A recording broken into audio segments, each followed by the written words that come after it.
Assalamu alaikum wa rahmatullahi wa barakatuh, everyone. Welcome back to the Faith Revival. So we've really spoken about the impact of sin on faith, the impact of the pursuit of wealth and envy and stinginess, and we've spoken about a lot of things.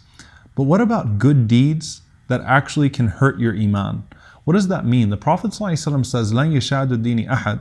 No one overburdens themselves with the religion. No one exaggerates or goes to extremes with the religion, إِلَّا غَلَبَ, except that the religion defeats him.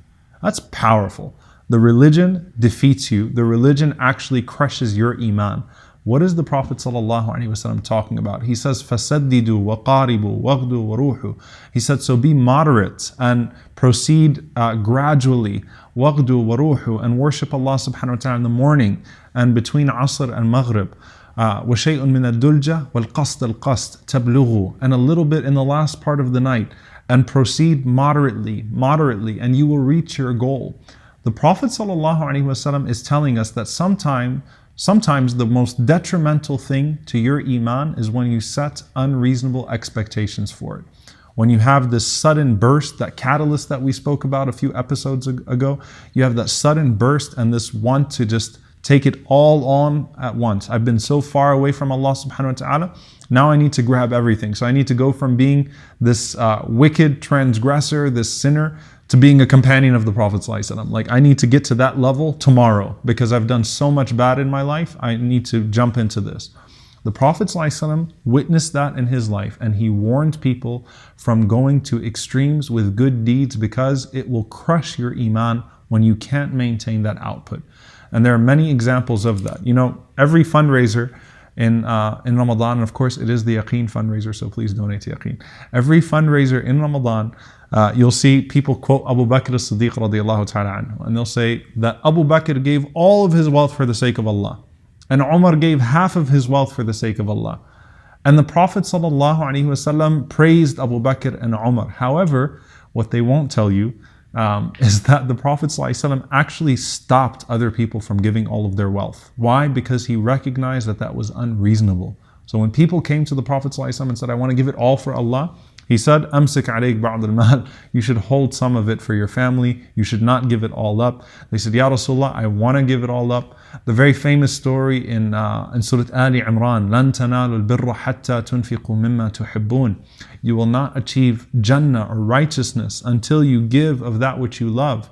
Abu Talha comes to the Prophet ﷺ. He said, I want to give my most beloved garden. The Prophet ﷺ says, أَرَى أَن تَجْعَلَهَا فِي الْأَقْرَبِينَ. It's better if you leave it for your family or donate it to your relatives. Because he understood ﷺ that these people might be depressed afterwards because they'd recognize that they went too far. Abu Bakr radiallahu anhu, on the other hand, his iman was secured. Likewise, the Prophet ﷺ allowed some people to fast more than others. There are companions that fasted every day. There are companions that fasted every single day except for the 2 Eids. He didn't allow that for other people because he knew that it was unreasonable, that the expectation was too much.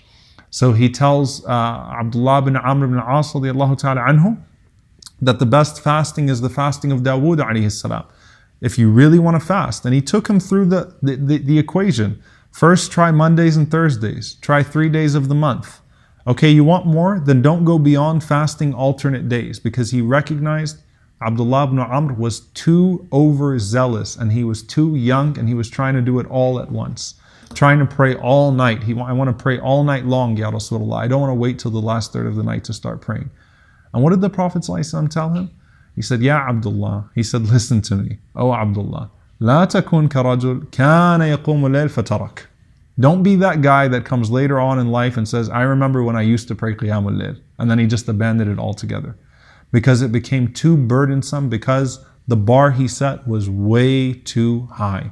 And so people need to understand that I need to set short-term goals and long-term goals. Long-term, we all have something to strive for.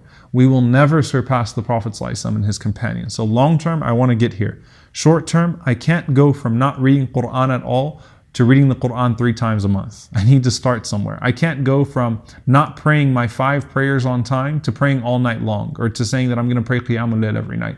Start with your 5 prayers. I can't go from barely fasting Ramadan to trying to fast every other day, going straight to the fasting of Dawood alayhi salam.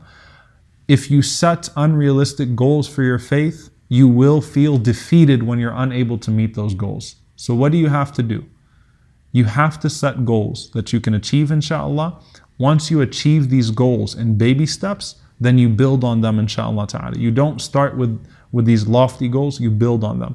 And there's a methodology that Imam al-Ghazali rahimahullah says with our faith that's very profound. He says that you leave sin immediately. You don't gradually get off of a sin. Once you recognize you're sinning, you immediately cut it out of your life. Because if you leave it in any capacity or any proportion, it's only a matter of time before you dive into it altogether.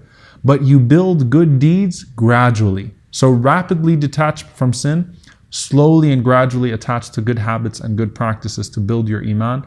Otherwise, you will fall short because you're going to feel like you're not sufficient. And if you set a goal for yourself and you're not able to meet that goal, then readjust the expectation and readjust the goal. Don't give it up altogether. So if you say, from now on I'm going to pray Qiyamul Layl 2 times a week, and you're finding it too difficult, don't say, well, I tried doing Qiyamul Layl, it didn't work. Then do 1 time a week, inshallah ta'ala. If you said, from now on I'm going to read this many pages of Quran, and it didn't work, cut it in half, inshallah. But keep on going. Don't detach from it altogether. Otherwise, again, it will be a depression of faith.